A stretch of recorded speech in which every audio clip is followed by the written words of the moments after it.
রংপুর নগরীতে জিলা স্কুলের অবসরপ্রাপ্ত স্কুল শিক্ষক সহ পরিবারের 4 সদস্যকে হত্যার ঘটনায় প্রকৃত রহস্য উদ্ঘাটনের দাবিতে বিক্ষোভ ও শোক র্যালি করেছেন রংপুর জেলা স্কুলের শিক্ষক ও শিক্ষার্থীরা।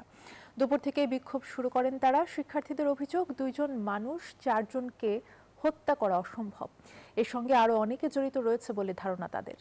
এদিকে সকালে মামলার তদন্ত কর্মকর্তা মিলন চ্যাটার্জি জানান, হত্যার দায় স্বীকার করে আদালতে স্বীকারোক্তিমূলক জবানবন্দি দিয়েছেন অভিযুক্ত 2 আসামি সিদ্ধার্থ দাস ও মুগ্ধ দাস।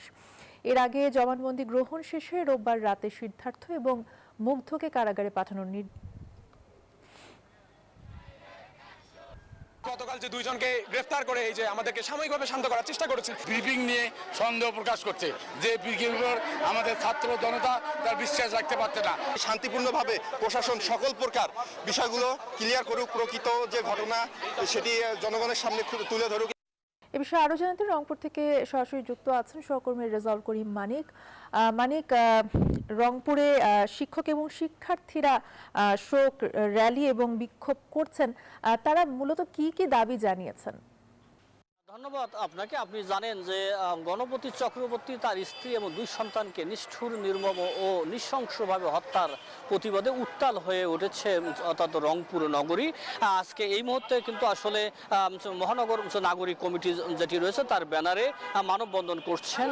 শুধু তাই নয়, সারাদিনই কিন্তু নানা ধরনের কর্মসূচি নিয়েই তারা মাঠে রয়েছে। শিক্ষার্থীরা মাঠে ছিল, এছাড়া শিক্ষকরা মাঠে ছিল। সকলের কিন্তু একটা দাবি রয়েছে, যে দাবি কিন্তু একটাই, যে দাবি সেটি হচ্ছে যে 2 জন মানুষ দিয়ে কিন্তু 4 জনকে নৃশংসভাবে হত্যা করা কোনোভাবেই যাবে না। আমরা একটু মহানগর নাগরিক কমিটি যিনি আহ্বায়ক রয়েছেন তার একটু বক্তব্য জানতে চাচ্ছি। আসলে আমাদের ধ্রুমজাল সৃষ্টি করেছে, আমরা এটির প্রকৃত কারণ উদ্ঘাটন করতে চাই। সংক্ষিপ্ত আকারে জানতে চাই, এই যে 2 জন ব্যক্তি 4 জনকে হত্যা করলো, এ বিষয়ে কোনো সংশয় আছে কিনা আপনার? আসলে এই যে 2 জন ব্যক্তি, যে 2 জনকে গ্রেপ্তার করা হয়েছে, সেই 2 জনের পক্ষে আসলে একে একে 4 জনকে খুন করা এটি আসলে খুব সহজসাধ্য কাজ নয়। এটি একটি পরিকল্পিত হত্যাকাণ্ড বলেই আমাদের কাছে মনে হয়েছে। আমরা কথা বলছিলাম মহানগর নাগরিক কমিটির যিনি সভাপতি রয়েছেন, তিনি বলছেন যে তিনি কিন্তু একজন আইনজীবী। তিনি বলছেন যে 2 জন ব্যক্তি কিন্তু 4 জনকে হত্যা করবে, এটি কিন্তু অত্যন্ত পরিকল্পিত। এটি বের করার জন্য কিন্তু প্রশাসনের প্রতি আহ্বান জানিয়েছেন রংপুরের নাগরিক সমাজরা। এই ছিল আমার কাছে রংপুর থেকে সর্বশেষ। ধন্যবাদ আপনাকে। রেজাউল করিম মানিক জানাচ্ছিলেন রংপুর থেকে।